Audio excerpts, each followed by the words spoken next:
Okay guys, recording start करते हैं आज की और मजीद काम करते हैं। वालेकुम अस्सलाम। अच्छा भाई देखें, मामलात ये हैं कि एक छोटी सी नई चीज सीखते हैं पहले, फिर हम आगे चलेंगे। ये मैंने आपके सामने अपना लिंक्डइन प्रोफाइल ओपन किया हुआ है और लिंक्डइन प्रोफाइल ओपन करने के बाद यहाँ पे आपके पास ये 4-5 सेक्शन जो कि बहुत इंपॉर्टेंट है। और जैसे कि ये माई नेटवर्क है, क्योंकि नेटवर्क हमारा चल नहीं रहा तो इसलिए माई नेटवर्क जो है ना वो आ नहीं रहा।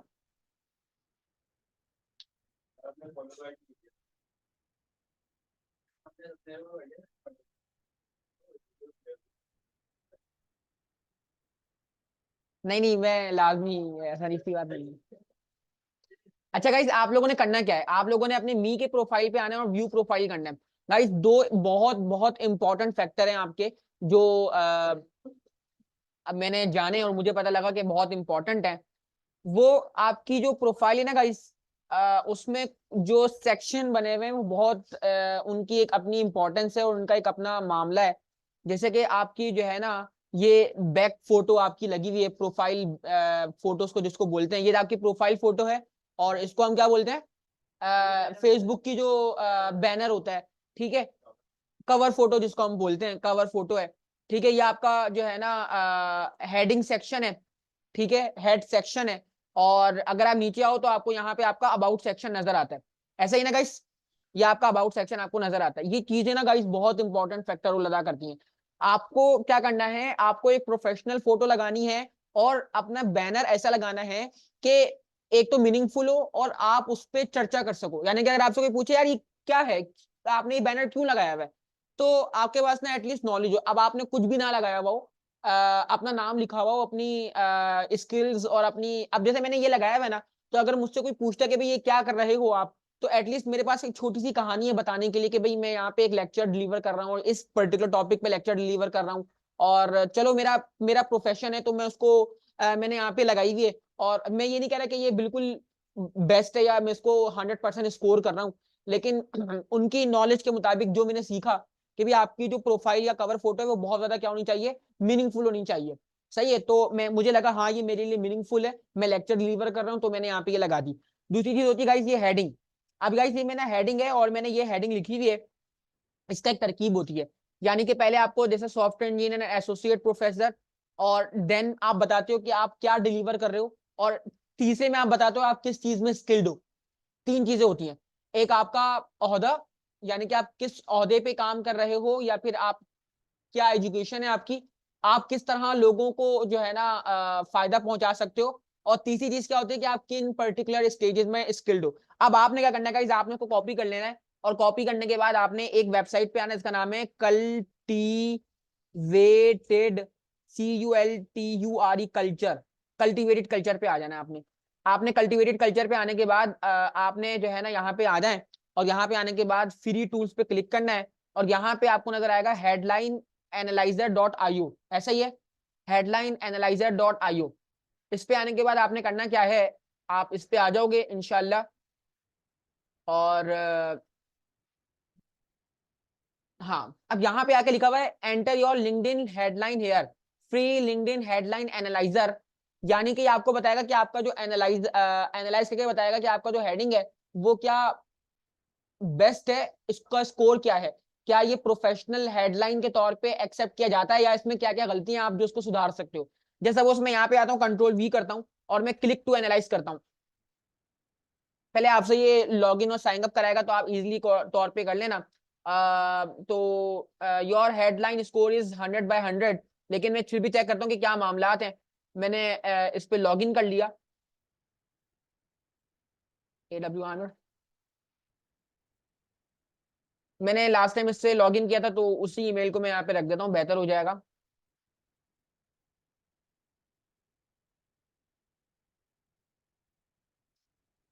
क्या नाम है इसका, कल्टीवेटेड कल्चर। ये बहुत बढ़िया वेबसाइट है जिससे आप जो है ना अपनी हेडिंग को एनालाइज करवा सकते हो।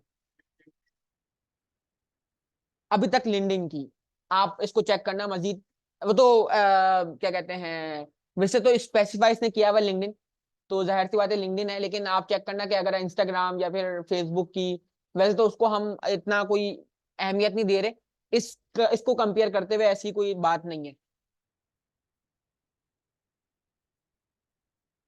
ओके ओके, जल्दी से दिखा दे हमें। मैं दोबारा आ जाऊंगा हेडलाइन एनालाइजर पे जल्दी से, क्योंकि लॉगिन करने के बाद ना ये आगे भी छूट गया थोड़ा सा। मैं यहाँ पे आया और यहाँ पे आने के बाद मैंने फटाफट यहाँ पे अपना लिंक्डइन प्रोफाइल रखा और मैंने यहाँ पे कहा कि भाई जल्दी से प्लीज मुझे जो है ना एनालाइज करके दो। तो देखते हैं कि इसने मुझे क्योंकि मैंने इसको चेंज किया था, तो मैं आपको बता रहा हूँ कि इसका स्कोर 100% आ रहा है। मैंने इसको चेंज किया था। अच्छा, जब आप चेंज नहीं करोगे तो आपको जो है ना ये पता लगेगा कि आपका 45 आ रहा है, और आपको ये ना कुछ पॉइंट देगा। वो बोल रहा है कि भी देखो software engineer and associate professor, इसने पूरा यहाँ पे लिख के दिया। सिंपल है। अब ये कुछ हमें ग्रीन पॉइंट बता रहा है, कुछ हमें रेड पॉइंट बता रहा है। अब देखो यहाँ पे बोल रहा है आई हेल्प पिच, यानी कि आपके इसके अंदर आई हेल्प पिच होनी चाहिए। It is not clear how you add value to companies, try including a pitch that start with I help more info below. यानी कि आपकी उसके अंदर ना मैं इसलिए आपको हेल्प करूंगा, इस टेक्नोलॉजी पे आपको हेल्प करूंगा, मशीन लर्निंग के प्रोजेक्ट पे आपको हेल्प करूंगा। ये वाली चीज क्या नहीं है, एब्सेंट है, ये चीज मौजूद नहीं है। सही है। Nice work, your headline include a job title, मेरा जॉब टाइटल उसमें इंक्लूड है। Awesome, your headline has at least 3 word, 3 hard और सॉफ्ट स्किल। मैंने यहाँ पे जो है ना अपने हार्ड और सॉफ्ट स्किल को यहाँ पे क्या किया हुआ है, मेंशन किया हुआ है। एक और point, your headline does not have any measurable metrics और result, we recommended at least one. कोई मेजरेबल मैट्रिक्स या रिजल्ट नहीं है। Your headline is too long, see below for more information. तो ये कुछ पॉइंट है। अब मुझे पता लग गया भाई, अगर मैं इन पॉइंट को ऐड कर लेता हूँ फिर मैं यहाँ पे पुट करूंगा, यहाँ पे जाके अपना एनालाइज करूंगा और चेक करूंगा कि मुझे क्या रिजल्ट मिलता है। तो यहाँ पे बोला गया देखो भाई, पहले आपने क्या बताना, जॉब टाइटल, फिर 1 स्किल, 2 स्किल, 3 स्किल, और फिर आई हेल्प के साथ किस कंपनी को, और कोई एक वैल्यू प्रोपोजिशन जो आप दोगे, और किसी मेजरेबल मैट्रिक्स के साथ। यानी कि मेजरेबल मैट्रिक्स का मतलब ये कि भाई मैं आपको ये काम करके दूंगा 100%, इस मैट्रिक्स तक, इस मामला तक। यानी कि देखो यहाँ पे इसने बताया हुआ है, मैं डेटा एनालिस्ट हूँ, मैं आर, टैब्ल्यू, पावर बीआई यानी कि स्किल हो गई, यानी कि टूल्स हो गए। I help e commerce companies leverage big data to drive a 500% increase in customer retention, कि मैं आपकी 100% सेल्स को बढ़ा दूंगा, ये मैट्रिक्स है। 500% इंक्रीज कर दूंगा। बात समझ आ रही है? तो ये आपका जो है ना वो क्या होना चाहिए, आप अपनी हेडलाइन में अपनी हार्ड और सॉफ्ट स्किल को मेंशन कर सकते हो, जैसे कि ये मेंशन हुए हुए। आप अपनी ये तमाम चीजें जो है ना आपने वो करनी है, मेंशन करनी है। तो your LinkedIn headline is length और 25 वर्ड, 190 कैरेक्टर। तो आप लोग समझना कि ये बहुत ज्यादा इंपॉर्टेंट फैक्टर है। तो आप लोग इसको अपना हेडलाइन चेक करके देखना। सिंपल है गाइस। नेक्स्ट सेक्शन में हम नेक्स्ट कोई चीज सीखेंगे, तो मैंने इसको अभी के लिए यहाँ रखा है, मैं इसको लाजमी तौर पे चेंज करूंगा और इसको सीखूंगा। ठीक है। तो दूसरी चीज क्या है कि आपने अपना अबाउट सेक्शन, यही मैंने चेंज किया है। आप अपना अबाउट सेक्शन जो है ना बहुत तरकीब के साथ रखें, और इसको गूगल बार्ड से आप जो है ना वो करवा सकते हैं, अपडेट करवा सकते हैं। और एक अबाउट सेक्शन जो है ना वो एक मेजरेबल, एक जो है ना लेंथी, आपकी डिटेल्ड, आपकी बायोलॉजी को बताए, आपकी बायो को बताए। सिंपल है। अब हम आगे चलते हैं, इसको बंद कर देते हैं। इसका नाम है कल्टिवेटेड कल्चर, और इसमें आके जो है ना हेडलाइन एनालाइजर है। सिंपल है, इसको लाजमी तौर पे चेक करना। अच्छा, अब मैं आता हूं अपने पीएचपी के ऊपर, और देखते हैं कि पीएचपी हमें क्या बता रही है, और हम पीएचपी क्यों सीखना चाह रहे हैं, और माई स्कूल और पीएचपी का क्या कनेक्शन है आपस में। अच्छा, अब आप लोग जरा समझना, जब भी हम बात करते हैं पीएचपी की, तो पीएचपी से मुराद है हाइपरटेक्स्ट प्री प्रोसेसर। और ये एक प्रोग्रामिंग लैंग्वेज है। जावास्क्रिप्ट एक प्रोग्रामिंग लैंग्वेज है, पीएचपी एक प्रोग्रामिंग लैंग्वेज है। और जब भी हम बात करते हैं प्रोग्रामिंग लैंग्वेज की, तो हम कोई ना कोई किसी ना किसी लॉजिक, किसी ना किसी प्रॉब्लम को सॉल्व करके उसका सॉल्यूशन प्रोवाइड करना चाह रहे होते हैं। ठीक है, कोई प्रॉब्लम है, उसको हम जो है ना उसका एल्गोरिथम लिखेंगे, एल्गोरिथम लिखने के बाद उसका कोड करेंगे, और कोड करके वो सॉल्यूशन, वो प्रॉब्लम सॉल्यूशन में कन्वर्ट हो जाएगा, या वो उसका सॉल्यूशन हमें मिल जाएगा। सिंपल सी बात है। सिंपल, आज तक जितने भी प्रोग्राम लिखे गए हैं वो किसी ना किसी प्रॉब्लम को क्या कर रहे हैं, सॉल्व कर रहे हैं। कोई ना कोई प्रॉब्लम आपकी जो है ना वो सॉल्व कर रहे हैं। एमएस वर्ड आया, एमएस एक्सेल आया, देखो वो कितनी बड़ी प्रॉब्लम हमारी जो है ना उन्होंने सॉल्यूशन सॉल्यूशन के तौर पे पेश की। हमारे जितने भी फाइनेंशियल प्रॉब्लम थे वो एक्सेल ने सॉल्व कर दिए। हमारे जितने भी नोट्स लिखने या नोट्स रखने के प्रॉब्लम थे वो MS वर्ड ने सॉल्व कर दिए। ठीक है, अभी जो को पायलट आया, ये चैट जीपीटी, ये गूगल बार्ड और जितने भी AI टूल हैं, ये हमारी क्या प्रॉब्लम सॉल्व कर रहे हैं? ये हमें टू द पॉइंट हमारी हमारी हमारी कम्युनिकेशन, हमारी क्या कहते हैं, उस लेवल और उस तरकीब का हमें जवाब दे रहे हैं जो हमें गूगल प्रोवाइड नहीं करता, और हमें to the point AI bots जवाब दे रहे हैं जो कि बिल्कुल एक्यूरेट है। ठीक है, तो ये देखो हमारी एक प्रॉब्लम किसी ने सॉल्व की, और बेशक मशीन की हेल्प से की, मशीन को लर्न करवाया। अब हम सोचते हैं गाइस, क्या हम एक इंसान को भी तो प्रिपेयर करवा सकते हैं? देखो जो ये जो मशीन काम कर रही है, ये मशीन को प्रिपेयर किया गया है किस बिना पे? किसी एक डेटा के बिना पे, किसी एक मॉडल के बिना पर। यानी कि मॉडल दो और मशीन उसके अकॉर्डिंगली ट्रेन की जाएगी, और मशीन उस डेटा पे काम कर रही होगी। मशीन को इसलिए भी ट्रेन किया जाएगा, इस तरह भी ट्रेन किया जाएगा कि मशीन मजीद डेटा से मजीद अपने आप को क्या कर रही होगी? ट्रेन कर रही होगी, और अपने आप को मजीद से मजीद जो है ना अच्छा और स्पेसिफिक बना रही होगी। और हम भी यही चाहते हैं कि वो हमारी मेंटेलिटी, हमारे क्वेश्चन, हमारे प्रॉम्प्ट के अकॉर्डिंगली बहुत ही to the point specific answer दे। तो गाइस इसके पीछे बहुत मेहनत लगती है, इसके पीछे एक बहुत खतरनाक टू द पॉइंट कोड भी लग रहा होता है, जो हमें ये आंसर, ये हमें स्पेसिफिकेशन, और हमें जो अब ये बात याद रखना कि जितना अच्छा, जितना बढ़िया फ्रंट एंड और बैक एंड होगा, और यूजर को जीरो जीरो दिक्कत होगी, इसका मतलब है कि पीछे बैकएंड पे एक प्रोग्रामर ने, एक डिजाइनर ने, एक डेवलपर ने बहुत बड़ी क्या की हुई है? मेहनत की हुई है। यानी कि बहुत काम किया हुआ है, उसका यूजर एक्सपीरियंस आपको बेस्ट नजर आ रहा है, कोई गलती कोताही नजर नहीं आ रही, और आपको यूज करने में बहुत मजा महसूस हो रहा है। इसका मतलब है कि बैकएंड पे और जिन प्रोग्रामर डेवलपर ने काम किया, उन्होंने बहुत बढ़िया काम किया है। तो गाइस अब यहाँ पे होता क्या है कि पहले हमने PHP को बनाया था सिंपल वेब को डेवलप करने के लिए, अपना सिंपल पर्सनल होम पेज बनाने के लिए, अपना पर्सनल PC पे, अपने पर्सनल डेस्कटॉप पे एक होम पेज बनाने के लिए, किसी भी सिस्टम का एक होम पेज बनाने के लिए हमने इसको बनाया गया था। सिंपल है। जैसे जैसे ये डेवलप होती गई, इसमें डाइवर्सिटी आती गई, इसको एक्सपेंड कर दिया गया, तो इसमें बहुत सारी चीजें आ गई, जिससे हमने बैकएंड की बहुत सारी नई टेक्नोलॉजी और नई जो है ना चीजों को इसमें इंक्लूड किया। तो इसका नाम एक पर्सनल होम पेज से कन्वर्ट कर दिया गया pre processing, hypertext pre processing में। हाइपरटेक्स्ट से क्या मुराद है? हाइपरटेक्स्ट से हमने सीखा था कि यही मुराद है कि हमारे पास यहाँ पे क्या कनेक्शन, वेब पेजेस में कनेक्शन बिल्ड होते हैं। सही है, हम किसी एक पे क्लिक करें तो हम दूसरे पेज पे क्या कर दिया जाए? ट्रेवर्स कर दिया जाए, दूसरे पेज पे लिंक कर दिए जाए। ठीक है, हाइपरटेक्स्ट का मतलब ये था ना कि हाइपरटेक्स्ट का मतलब ये था कि हम एक एंकर का टैग इस्तेमाल करते हैं, और उस एंकर के टैग के अंदर जब हम क्लिक करते हैं तो हम उस पर्टिकुलर लोकेशन या उस पर्टिकुलर किस पे पहुंच जाते हैं? पेज पे पहुंच जाते हैं। तो हाइपरटेक्स्ट का मतलब तो ये था कि आपस में हमने पेजेस का क्या बनाना है?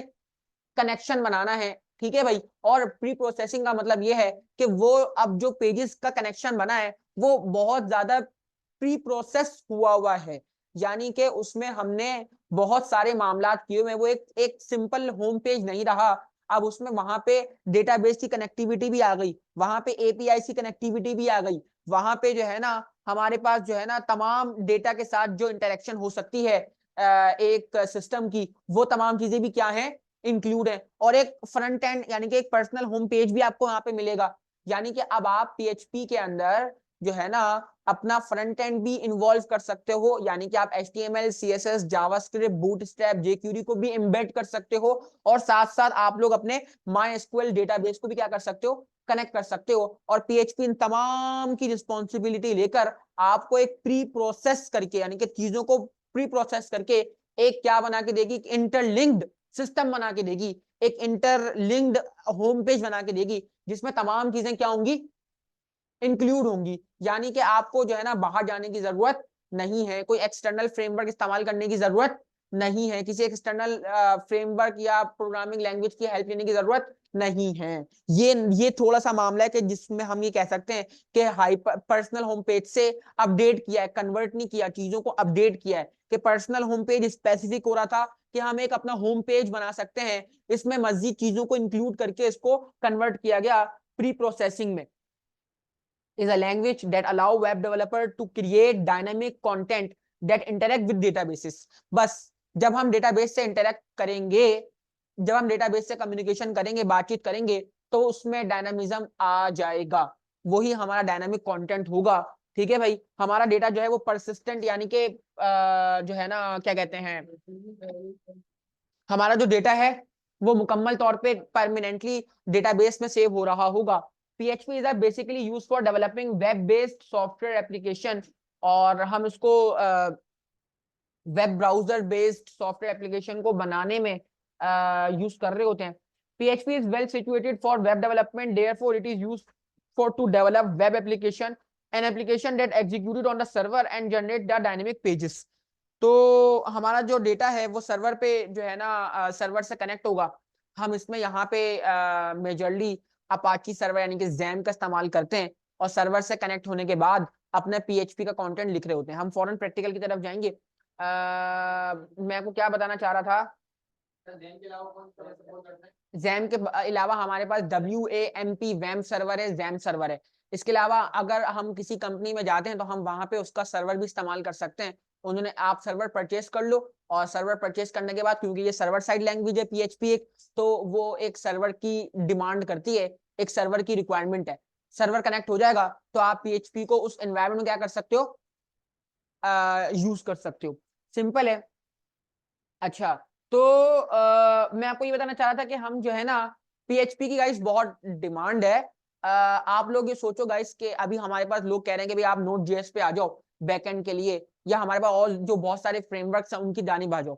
लेकिन आप देखना कि PHP एक बहुत 90s की लैंग्वेज है, और ये खत्म नहीं हो रही। इसकी जॉब्स हैं, और ये खत्म क्यों नहीं हो रही, क्योंकि इस पे जो आपकी पुरानी लैंग्वेजेस है ना गाइस, वो कभी भी खत्म होने वाली नहीं है। जावा हो गई, पाइथन हो गई, C# हो गई, ASP.NET हो गई।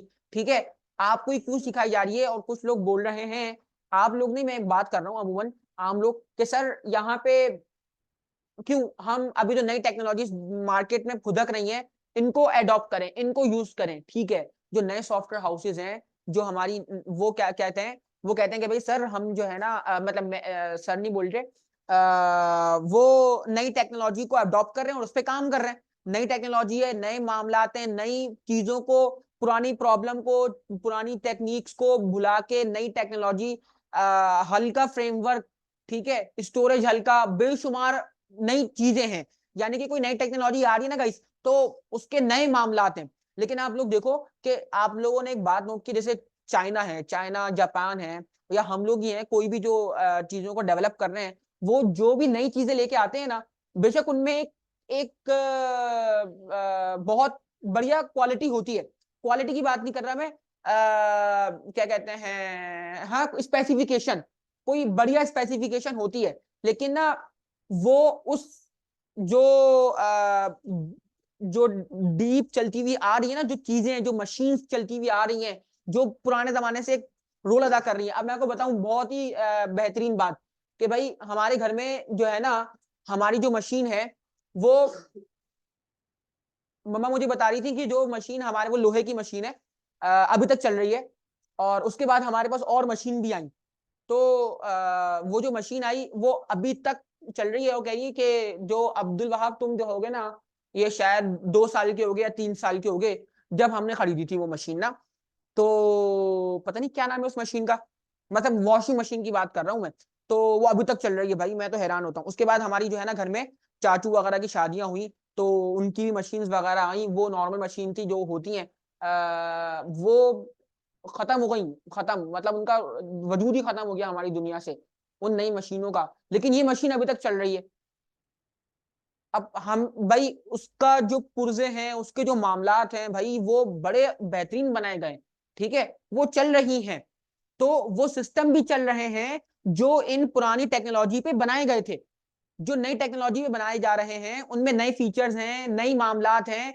लेकिन जो एक लॉन्ग टर्म जो सॉफ्टवेयर बनते हैं ना, लॉन्ग टर्म सॉफ्टवेयर प्रोजेक्ट बनते हैं ना, उनमें वो एक रोल अदा कर सकते हैं, लेकिन काफी अरसे के बाद, काफी अरसे के बाद, काफी मुद्दतों के बाद। एकदम वो PHP को गिरा के, ASP.NET को गिरा के, C# पाइथन के प्रोजेक्ट को गिरा के एकदम मार्केट में आना, और मार्केट में एकदम बूम कर जाना, वो एक पर्टिकुलर पीरियड के लिए है।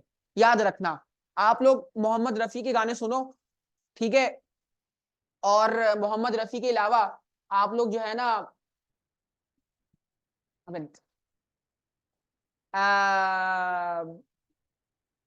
बड़ा अच्छा गाना है, याद नहीं आ रहा मुझे, पुराने जमाने के गाने। गाइस पुराने जमाने के गाने कभी खत्म नहीं होते। नाजिया हसन के गाने सुनो, नाजिया हसन के, अलबेला राही, अलबेला राही, तुमने सुना नहीं होगा, ठीक है। सज्जाद अली के गाने सुनो, ठीक है। ये कभी खत्म नहीं होने वाले। अब मार्केट में देखो कितने नए नए जो है ना सॉन्ग्स आ रहे हैं, लेकिन आप लोग एक दफा सोचो, एक मिनट के लिए, एक कोई गाना आता है और उसकी बहुत धूम मचती है और वो सिर्फ एक छोटे से टाइम पीरियड के लिए होता है, उसके बाद क्या हो जाता है, बिल्कुल गायब। आप बोलो मार्केट, आप बोलो सर ये इतना बेहतरीन गाना है, इतना बेहतरीन गाना है, इसकी क्या लॉजिक लिखी गई है, लेकिन आप सोचोगे वो 2 मिनट बाद क्या हो जाएगा, एक छोटे से टाइम पीरियड के बाद एक नया आ जाएगा। लेकिन जो एक पुराने जमाने के गाने जब आप सुनते हो, आप जो है ना सरूर में चले जाते हो और एक अलग ही वाइब आती है। बेशक वो बहुत पुराना गाना हो, नूरजहां का कोई गाना हो, कोई इस तरह का गाना, मोहम्मद रफी का गाना हो, और ना वो इंडिया की है, क्या नाम है उनका, लता लता का गाना हो, लता मंगेशकर का, जो भी है। तो बात क्लियर इस तरह होती है हमारी ना। तो अब सीन क्या है गाइस, कि इसको हम यूज कर रहे होते हैं। अच्छा भाई, पीएचपी का मतलब है हाइपरटेक्स्ट प्री प्रोसेसर। पीएचपी एक इंटरप्रेटेड लैंग्वेज है, यानी कि there is no need for compilation. याद रखना, आपको कंपाइल करने की जरूरत नहीं है, आपका जो काम है वो लाइन बाय लाइन चल रहा होता है, जावास्क्रिप्ट की तरह इंटरप्रेटेड करती होती है ये, ठीक है भाई। लाइन बाय लाइन चीजों को इंटरप्रेट करके आपको रिजल्ट कंक्लूजन देगी। PHP is faster than other languages, for example ASP.NET और JSP, यानी कि PHP एक फास्टर आपको आउटपुट प्रोवाइड करेगी, ठीक है भाई। और PHP server side language which is used to manage dynamic content for the website. और आपको मैंने पहले बताया कि हमारे पास ये एक सर्वर साइड लैंग्वेज है। हम PHP के साथ HTML को एम्बेड कर सकते हैं। ऑब्जेक्ट ओरिएंटेड प्रोग्रामिंग लैंग्वेज है। मैं आपको लाजमी तौर पे इसमें ऑब्जेक्ट ओरिएंटेड लैंग्वेज का वो दूंगा, के बारे में बताऊंगा कि ऑब्जेक्ट ओरिएंटेड का मतलब क्या है। गाइस ऑब्जेक्ट ओरिएंटेड में हम लोग क्या कर रहे होते हैं कि ऑब्जेक्ट ओरिएंटेड बहुत ही फेमस और बहुत ही बेहतरीन एक ये कह सकते हैं कि एक प्रोग्रामिंग एक टॉपिक है, एक कॉन्सेप्ट है, एक कॉन्सेप्ट है, ठीक है। एक टॉपिक कह सकते हैं, कॉन्सेप्ट कह सकते हैं, जिसमें जो है ना बहुत इंपॉर्टेंट फैक्टर अदा करता है कि इसमें हमारे पास हम तमाम चीजों को एक ऑब्जेक्ट लेते हैं, यानी कि उसकी मैं आपको बहुत दफा बता भी चुका हूं, शायद मुझे याद नहीं किसी और को बताया हूं मैंने, कि इसमें ना हम क्या करते हैं कि हर चीज को एक ऑब्जेक्ट समझते हैं और ऑब्जेक्ट की तरह ले रहे होते हैं। और एक ऑब्जेक्ट के हम देखते हैं कि भाई देखो एक ऑब्जेक्ट है, उसके कुछ क्वालिटीज हैं और कुछ उसके फंक्शंस हैं। यानी कि अगर मैं बात करूं एक कार की, तो आप कार में कल्टस ना लो, टोयोटा ना लो, होंडा ना लो, एक कार लो। कार, एक कार क्या होती है कि भाई आप बोलो सर एक कार जो होती है ना, उसमें एक स्ट्रक्चर होता है, 4 पहिए होते हैं, 4 गेट होते हैं, क्या कहते हैं उसको, बम्पर क्या कहते हैं उसको, बोनेट होता है, ठीक है भाई। और तो ये है एक एक कार क्या होती है। अब गाइस अब वो एक ऑब्जेक्ट कहलाएगा। अच्छा भाई कार की तमाम आपने पार्ट बताए, वो इसके मेथड हो गए, और इसकी प्रॉपर्टीज क्या है कि भाई कार चलती है, ब्रेक लगता है, गियर डलते हैं, ये उसकी जो वो काम कर रही है। अब आप क्या करोगे गाइस, जो तमाम चीजें बनती है ना उस ऑब्जेक्ट को देखते हुए बनती है।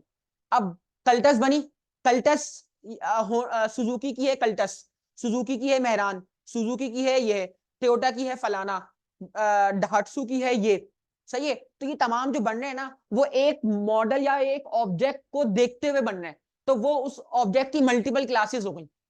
बात के लिए रही, यानी कि अब हम बात करें इंसान, तो अल्लाह ताला ने इंसान पैदा किया। अब इंसान के अंदर हमारे पास एक मर्द है, एक औरत है। बात समझ आ रही? अब मर्द और औरत को देखते हुए मर्द है और मर्द बेशुमार है, ठीक है। तो वो मर्द का जो एक वो है ना मॉडल, वो एक ऑब्जेक्ट है, जो एक स्पेसिफिक ऑब्जेक्ट होगा। अब हमने चेयर बनाई ना, चेयर तो 1000 किस्म की है ना। अब वो जो एक मॉडल बनाया गया जो कि यूनिवर्सल मॉडल है, उसी को देखते हुए हम मल्टीपल चीजें बना रहे होते हैं। तो ये कॉन्सेप्ट इतना गहरा किया गया, यानी कि आप रियल वर्ल्ड प्रॉब्लम को एज अ ऑब्जेक्ट के तौर पे तोड़ोगे ना, तो आपको हमेशा नजर आएगा कि वो ऑब्जेक्ट जो है ना उसकी कुछ प्रॉपर्टीज होंगी और उससे वो कुछ काम करता होगा। अल्लाह ताला ने मुझे हाथ दिए, ये मेरा जो है ना मेरे मेरे मेथड है कि भाई ये देखो हाथ है। अब मैं हाथ से क्या कर रहा हूं, वो मेरा फंक्शन होगा कि मैं इस हाथ से क्या कर रहा हूँ, रोटी बना रहा हूँ या फिर काम कर रहा हूँ, वो क्या कर रहा हूँ, जो ये मेरा फंक्शन है। ओपन सोर्स है और simple and easy to learn language है।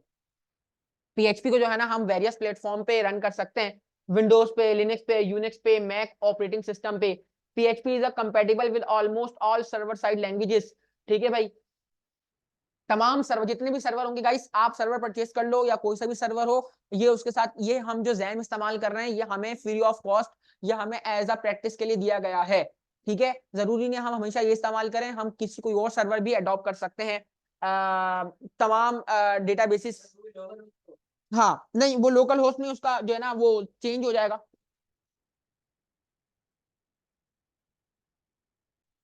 ओके गाइस, तो हम अभी करंटली अपाचे सर्वर इस्तेमाल कर रहे हैं। अच्छा ठीक है, देखें देखें, फोकस रखें, फोकस रखें गाइस। हम अभी करंटली PHP सर्वर इस्तेमाल कर रहे हैं और अपाचे सर्वर इस्तेमाल कर रहे हैं, और हम जो है ना ये IIS सर्वर है, और मजीद कोई भी सर्वर हो तो हम उसको यूज कर सकते हैं, PHP उसको सपोर्ट करेगा। Windows, Linux, Unix, Mac operating system, Ubuntu तो उसके अंदर आ जाएगा, लिनक्स के अंदर आ जाएगा, फेडोरा है लिनक्स पे यूज। तो हम ऑपरेटिंग सिस्टम क्योंकि विंडोज पे जो है, तो हम कोई भी गाइस, हम कोई भी टूल सीखेंगे ना, टूल सीख रहे हैं है ना, वो हम किसी भी ऑपरेटिंग सिस्टम पे यूज कर सकते हैं। अगर जैसे हम जावास्क्रिप्ट कर रहे हैं या तो है ना, वो हर हर हर उसको सपोर्ट करती है, सिंपल है। और अब ये है कि हम अभी करंटली कौन सा ऑपरेटिंग सिस्टम इस्तेमाल कर रहे हैं, वो उस पर डिपेंड कर रहा होता है। हम जो है ना, आप लोग ये काम कर सकते हो, आपने सिस्टम पे वर्चुअल मशीन डाउनलोड कर लो, वर्चुअल मशीन से आप मल्टीपल जो है ना ऑपरेटिंग सिस्टम बना सकते हो। आप किसी भी फेडोरा पे काम कर लो, लिनक्स पे काम कर लो, काली को डाउनलोड कर लो, फेडोरा, यूबंटू को डाउनलोड कर लो, है ना, एंड्रॉइड डाउनलोड कर लो। तो आप मल्टीपल ऑपरेटिंग सिस्टम डाउनलोड कर सकते हो और उसमें यूज कर सकते हो, वो एनवायरनमेंट आपको मिल जाएगा। तो अच्छी अच्छी बात है, आप इसको यूज करो, बेहतर हो जाएगा। सबसे अच्छी बात जो हमें यहाँ बताई गई है, जरा गौर से देखना, PHP can generate dynamic page content. कैसे भाई, PHP कैसे आपका एक डायनेमिक कंटेंट क्रिएट करेगा? तो गाइस PHP क्या करता है, PHP करता है कि वो क्रिएट करता है, ओपन करता है, रीड करता है, राइट करता है, डिलीट करता है, क्लोज करता है, तमाम किस्म की डेटा फाइल्स को, किसके ऊपर, सर्वर से कनेक्शन। सर्वर से कैसे कनेक्शन बिल्ड करेगा, कैसे हम कह रहे हैं कि वो डायनामिक कंटेंट क्रिएट करेगा? भाई हमारा जितना भी डेटा मौजूद है उसमें वो उसको क्रिएट कर सकता है, उसको ओपन कर सकता है, उसको रीड कर सकता है, राइट कर सकता है, डिलीट कर सकता है। ठीक है भाई, PHP can collect from data, किसी भी फॉर्म के डेटा को कलेक्ट कर सकता है। ठीक है भाई, और सेंड और रिसीव कुकीज, कुकीज को डिस्ट्रॉय कर सकता है, सेंड कर सकता है, रिसीव कर सकता है, add, update, delete, modify your databases. ठीक है भाई, यूजर के एक्सेस को कंट्रोल कर सकता है, डेटा को इनक्रिप्ट करके आपके डेटाबेस में सेव करवा सकता है। यानी कि हम PHP से हम डेटाबेस में कोई चीज सेव करवा रहे हैं, तो डेटाबेस में कोई चीज सेव करवाते वक्त हम क्या कर सकते हैं कि अपने डेटा को इनक्रिप्ट करके डेटा को सेव करवा सकते हैं। ठीक है भाई, PHP जो है ना वो HTML, CSS, जावास्क्रिप्ट, PHP का कोड और ये तमाम चीजें अपने एक ही फाइल में रखता है। ठीक है भाई, PHP code is executed on a server and the result is return to the browser as a plain HTML। Simple है, आपको as a plain HTML return होता है रिजल्ट, और हम इसकी जो एक्सटेंशन है वो क्या है, .php। अब जल्दी से इसका वो देख लो गाइस, हम क्या करते हैं, हम ये करते हैं कि जो PHP का कोड स्ट्रक्चर है वो बहुत ही मुनासिब है। हम यहाँ पे टैग ओपन करते हैं और फाइल का नाम क्या सेव करेंगे, फाइल नेम .php, और यहाँ पे angle bracket question mark PHP, और क्लोजिंग क्या होगा, क्वेश्चन मार्क और एंगल ब्रैकेट, ये PHP है। और इसके अंदर हम PHP का क्या कर रहे होते हैं,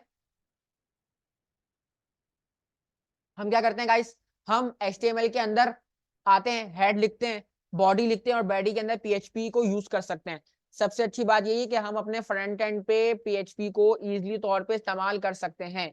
लेकिन हमें जरूरत होगी कि अगर हम PHP का कोड कर रहे हैं और PHP लिख रहे हैं, तो हमें यहाँ पे अपने सर्वर को क्या करना है, ऑन रखना है, अपने सर्वर को, अपने MySQL को कनेक्ट करना है। फिर हम यहाँ पे अपने लोकल होस्ट पे जाएंगे, और लोकल होस्ट पे जाने के बाद अपने फोल्डर में जाएंगे और यहाँ से अपनी फाइल को ऑन कर लेंगे, तो हमें हमारी फाइल नजर आ जाएगी। जब फाइल नजर आ गई है तो हमें यहाँ पे एज अ प्लेन टेक्स्ट नजर आएगा, जैसे कि HTML का प्लेन टेक्स्ट नजर आता है जी। तो हाँ प्रैक्टिकल ये खत्म, तो प्रैक्टिकल ये होगा।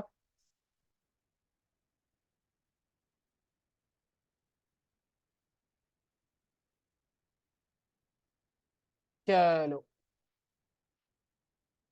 जब तक ये हमें देगा, ये तो जो है ना मसला करेगा। हाँ, फ्रंट एंड की कोई वेबसाइट बनवाऊं यार? अब मैं पूरी एक ई कॉमर्स शॉप बनवाऊंगा, तुम लोग इंशाल्लाह टेंशन ना लो। नहीं जल्द होगा, देखना, ये मैं लाजमी करवाऊंगा, इसमें कोई शक की बात नहीं है, इंशाल्लाह। बता दो, हाँ रिस्पॉन्सिव होगी, देखना पॉपुलर रिस्पॉन्सिव होगी। सबसे पहला काम आप लोगों ने क्या करना है गाइस, आप लोगों ने यहाँ पे आके जैम ओपन कर लेना है। फटाफट आएंगे, और यहाँ पे जैम ओपन करने के बाद देखो, जैम में आपने दो चीजें ऑन कर ली, अपाची सर्वर और माइस्क्वेल। आप फटाफट यहाँ पे आओगे, अपने लोकल डिस्क सी पे आओगे, याद रखना। इसके बाद आपने यहाँ पे जैम इंस्टॉल किया हुआ होगा, जैम जैम के अंदर आ जाओगे, और जैम में आने के बाद आपके पास यहाँ पे, अब मैंने आपको बताया था कि यहाँ पे माइस्क्वेल है, यहाँ पे पर्ल है, यहाँ पे पीएचपी है, इसी तरह ये आपके तमाम, ये हमें प्रोवाइड करता है।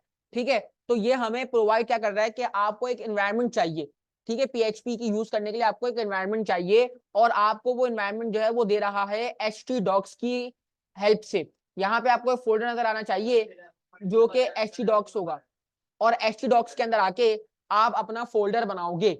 सिंपल है, मैं राइट क्लिक करता हूँ, राइट क्लिक करने के बाद न्यू पे जाऊंगा, और यहाँ पे एक फोल्डर बनाऊंगा, और यहाँ बनाऊंगा 06B2 के नाम से, 06B2। और 06B2 के बनाने के बाद अब जो भी मैं काम करूंगा गाइस, वो मैं यहाँ पे करूंगा, यानी कि ये आपको एनवायरनमेंट दिया जाएगा, और आप इसके अलावा अगर बनाओगे तो आप पीएचपी को इस्तेमाल नहीं कर सकते, पीएचपी को इसी एनवायरनमेंट की जरूरत है। तो जरा गौर से देखना, आपने सी जैम htdocs, सी जैम htdocs, और htdocs के अंदर आपने एक फोल्डर बनाया, और यहाँ पे आके आप एक मजीद फोल्डर बनाओ, जैसे कि हम यहाँ पे बनाना चाह रहे हैं कि PROJECT प्रोजेक्ट 1 के नाम से। अब मैं यहाँ पे आऊंगा, और यहाँ पे आने के बाद अब मैं अपना राइट क्लिक करके क्या खोल लूंगा, VS कोड ओपन कर लूंगा। अच्छा भाई, VS कोड ओपन करने के बाद मैं यहाँ पे आऊंगा, और यहाँ पे आके अब जो मैं फाइल बनाने वाला हूँ वो .php बनाऊंगा। PHP का जो लोगो है वो एज अ एलिफेंट के तौर पे है। फटाफट यहाँ पे आते हैं, और जो है ना अपना काम स्टार्ट करते हैं। अच्छा भाई, इतना काम करने के बाद मैंने PHP को ओपन किया, अब मैं यहाँ पे आके क्वेश्चन मार्क लिखूंगा, और यहाँ पे मैं PHP लिखूंगा, और क्या कहते हैं,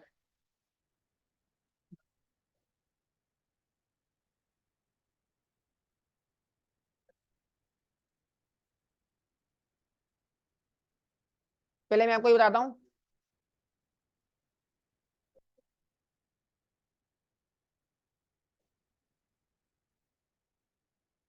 PHP, और फिर हम यहाँ पे आए, और उसको हमने जो है ना फौरन बंद किया, और आप लोगों ने देखना है कि क्या हुआ है यहाँ पे, angle bracket question mark PHP, और क्वेश्चन मार्क और एंगल ब्रैकेट हमने बंद किया, और यहाँ पे आके हम करेंगे इको, और इको में हम यहाँ पे लिखेंगे इन्वर्टेड कॉमास के अंदर, और यहाँ पे लिखेंगे HELLO hello, WORLD hello world.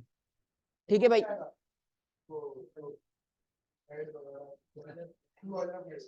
नहीं नहीं नहीं, अभी बॉयलर प्लेट नहीं लगा, अभी हम सिंपल इसका कोड देख रहे हैं कि क्या कहते हैं, ईगो का मतलब है प्रिंट करना।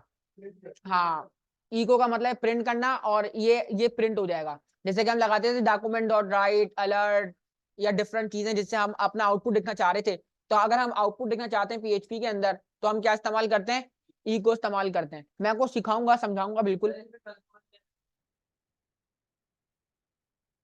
अब मैं क्या करने वाला हूँ, मैं अपना देखूंगा पोर्ट 92, और पोर्ट देखने के बाद मैं यहाँ पे आऊंगा, और उसको बोलूंगा लोकल होस्ट 92। अच्छा अभी पहले हम क्या खोल लेते, PHP माई एडमिन। अब मैं यहाँ पे आके अपना फोल्डर खोलूंगा PHP 92 के। अब मैं यहाँ पे लिखूंगा कि मैंने लिखा था 06B2, 06B2 खोलूंगा गाइस, तो यहाँ पे क्या आएगा मुझे नजर के इंडेक्स ऑफ 06B2। अब उसमें यहाँ पे प्रोजेक्ट 1 आ गया, और जैसे ही मैंने प्रोजेक्ट 1 को खोला, तो यहाँ पे आपको क्या लिखा हुआ नजर आ जाएगा, प्लेन टेक्स्ट पे तो हेलो वर्ल्ड।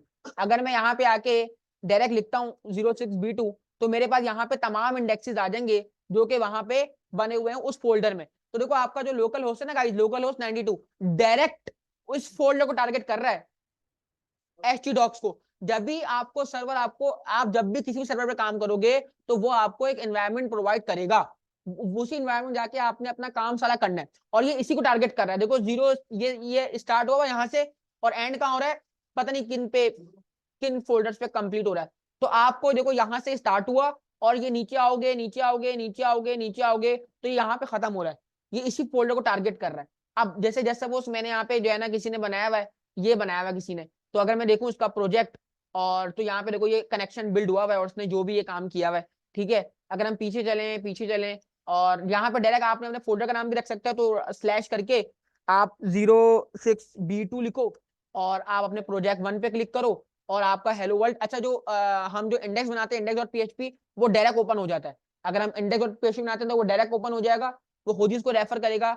जैसे सपोज अगर मैं कोई और फाइल बनाता हूँ file.js यानी कि इंडेक्स से, सॉरी file.php इंडेक्स से हटके, तो फिर मुझे क्या करना पड़ेगा गाइस, फिर मुझे यहाँ पे क्या करना पड़ेगा, फिर अगर जैसे मैं आता हूँ तो वो बाय डिफॉल्ट यही खोलेगा, लेकिन अगर मुझे वो फाइल खोलनी है तो मुझे यहाँ पे मेंशन करना पड़ेगा file.js, तो वो जो है ना वो ओपन कर देगा, सॉरी file.php, तो वो फाइल ओपन कर देगा। अभी क्योंकि उसमें कुछ है नहीं तो वो दिखा भी नहीं रहा, बात क्लियर हो रही है, तो ये इस तरह ओपन कर देगा। लेकिन बाय डिफॉल्ट जब मैं प्रोजेक्ट 1 डायरेक्ट ओपन करता हूँ तो मुझे वो फाइल खोलेगा जो कि इंडेक्स की होगी।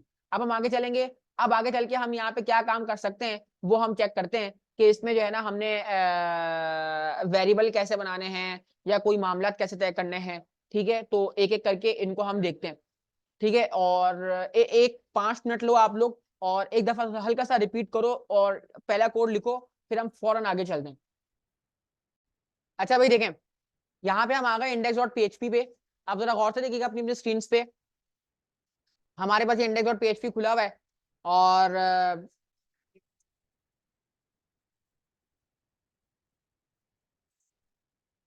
ओके, चले अब आप लोग चेक करें कि index.php ओपन हुआ है।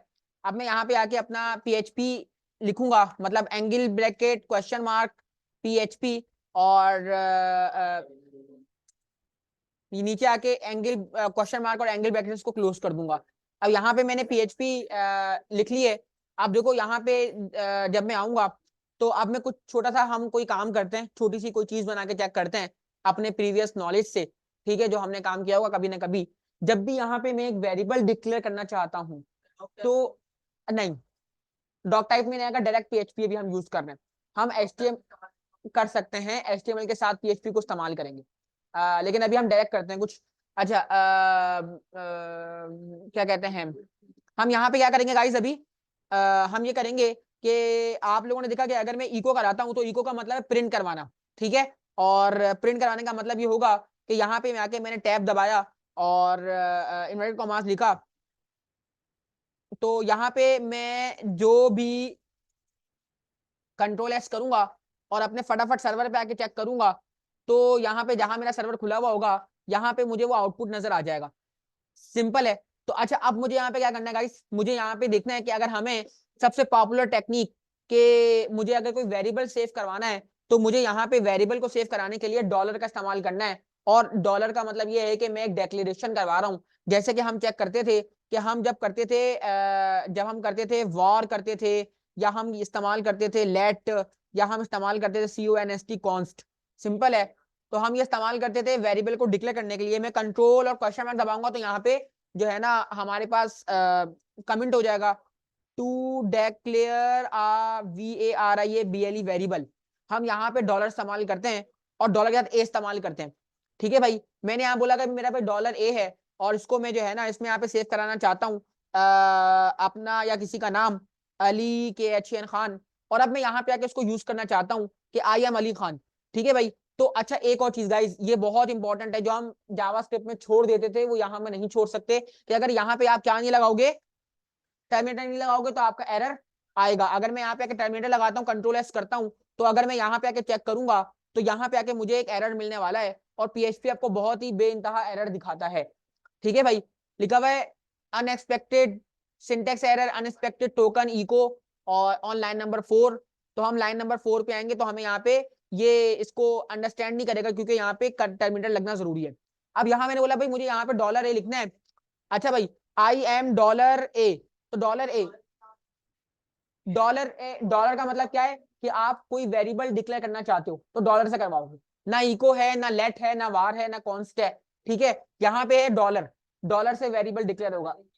हाँ, अब यहाँ पे आपको पता है कि आपको हम यहाँ पे दो चीजें आपस में कनेक्ट करना चाह रहे थे, उसको हम क्या बोलते थे, कॉनकैटिनेशन। और हम जावास्क्रिप्ट में किससे कर रहे थे कॉनकैटिनेशन, प्लस से। यहाँ पे करेंगे डॉट से, किससे करेंगे, यहाँ पे कंट्रोल एस किया तो यहाँ पे आई एम अली खान लिखा हुआ चाहिए हमारी तरकीब के मुताबिक। तो अगर हम यहाँ पे आकर चेक करें और रिफ्रेश करेंगे तो यहाँ पे क्या लिखा हुआ आ जाएगा, आई एम, क्योंकि वो कनेक्ट तो हो गया लेकिन एक स्पेस की जरूरत है इसको, तो हम इसको एक स्पेस दे देंगे,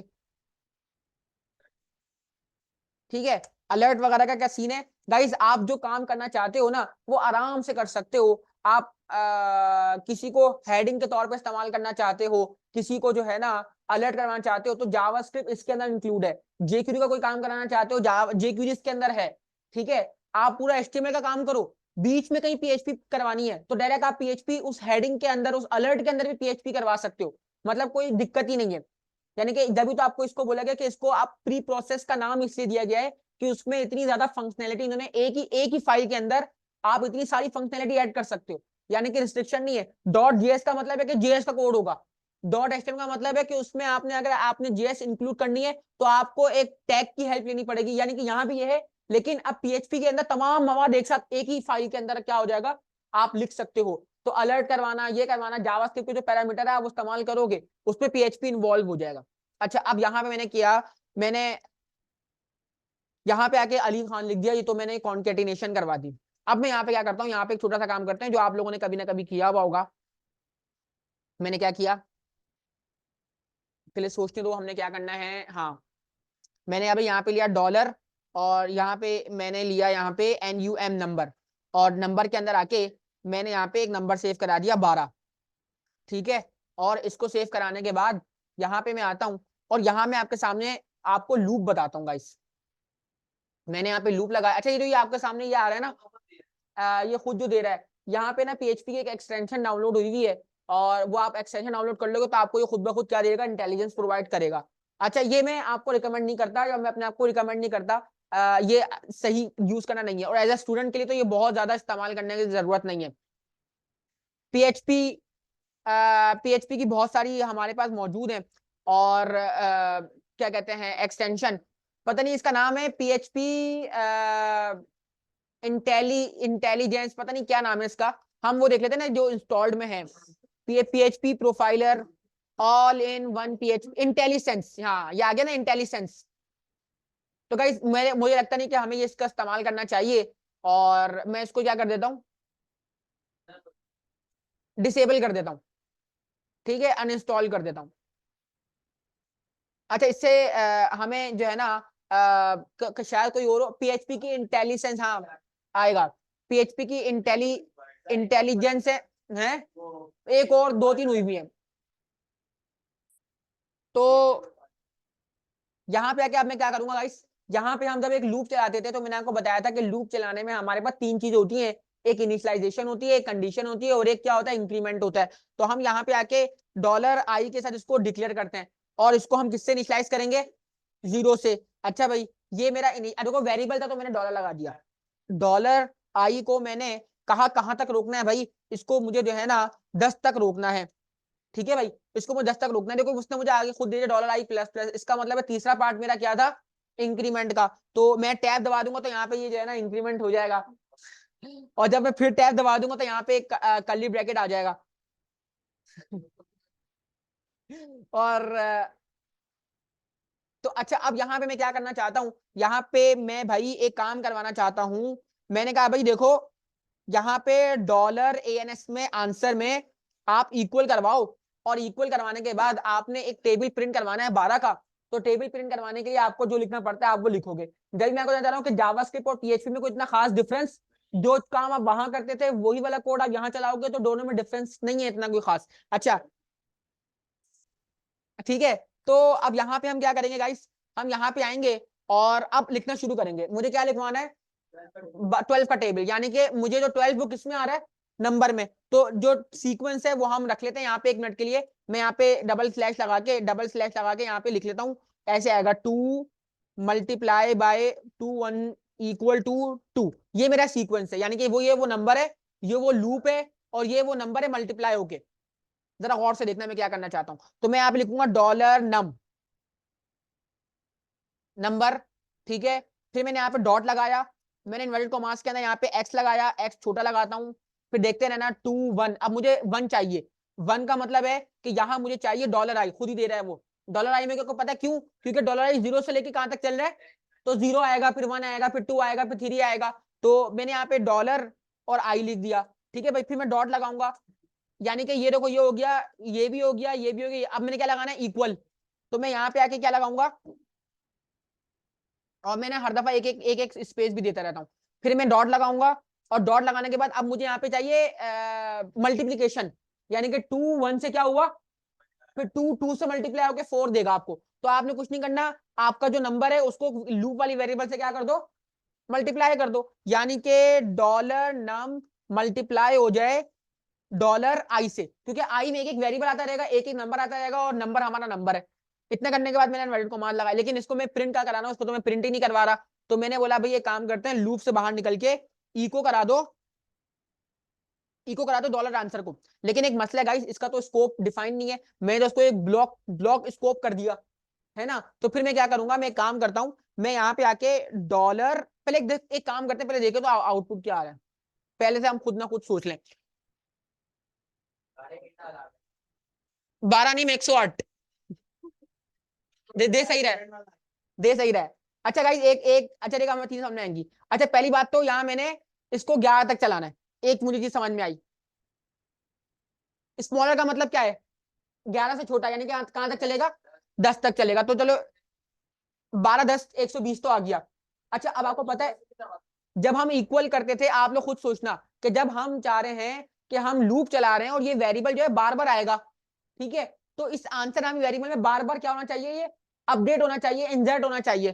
तो आपको याद है कि हम प्लस, अब प्लस प्लस कहां इस्तेमाल करते थे, वहां पे हम क्या लगाएंगे, नहीं, डॉट लगाएंगे, डॉट लगाते थे, यहाँ पे प्लस, यहाँ पे डॉट लगाएंगे। तो जैसे ही मैं डॉट लगाता हूँ, यहाँ पे चलता हूँ, तो आप लोग देखोगे कि यहाँ पे आपको नजर आया कि 12 का टेबल पूरा चल चुका है। लेकिन एक मसला बोल रहा है, वो बोल रहा है dollar answer is not undefined variable dollar answer. भाई बोलता है तुमने तुमने डॉलर आंसर को बाहर प्रिंट करवाया है, ये तो एक block of peace of code में रिकॉग्नाइज तो कर रहा है, लेकिन ये एरर दे रहा है। रिकॉग्नाइज कर लिया, वरना अगर आपको एरर देता तो वो एरर देता। लेकिन मैं एक और काम करूंगा, यहाँ पे डॉट के साथ एक वो लगा दूंगा, क्या लगा दूंगा,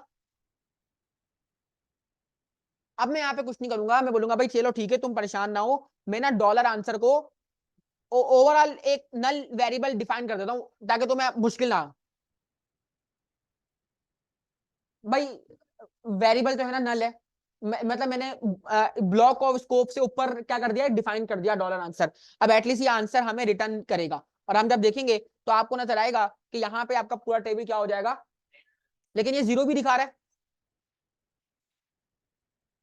हाँ मैंने आई 0 से स्टार्ट किया, तो मैं यहाँ पे 1 से स्टार्ट करूंगा, और अब मैं चेक करूंगा तो यहाँ पे 12 एकम 12 24, और ये पूरा आपका टेबल प्रिंट हो गया। बात क्लियर हुई, कोई डिफरेंस नहीं है, कोई मुश्किल नहीं है, बहुत ही आसान है, बहुत ही मजेदार है। अब आप 12 को हटा के यहाँ पे जो है ना 50 कर दो। जब 50 कर दोगे आप, तो आपको नजर आएगा कि यहाँ पे 50 का टेबल चल जाएगा। बात क्लियर हो रही है, सिंपल है, ठीक है। अब तुम लोग क्या करोगे, तुम लोग यहाँ पे आओगे, और यहाँ पे फटाफट जो है ना दो इनपुट लोगे, और मुझे इवन और ऑड निकाल के दिखाओगे जल्दी से। इवन और ऑड, मतलब आप एक इनपुट लो, आपको पता लग जाए कि वो इवन है, या तो वो आपको पता लग जाए वो ऑड है। आप ये देखो, ये क्या लिया है मैंने, ये क्या है, इनपुट लिया है ना मैंने यूजर से। ये अच्छा देखो, ये जो 50 दे रहा हूँ, ये कौन दे रहा है, ये अल्लाह की कौन सी मखलूक दे रही है, 56 दिया है मैंने, मैं यूजर इनपुट ले रहा हूँ ना। भाई अभी मैं ये नहीं कह रहा कि आप कोई यूजर इनपुट के लिए कोई बॉक्स बनाओ, ये भी तो यूजर इनपुट है ना। तो ये यूजर इनपुट लेके लूप चला के एक तरफ बता दो कि भाई ये आपके पास इवन है, और एक तरफ बता दो ये तमाम कौन है, ऑड है। ये काम करके दिखाओ जल्दी से।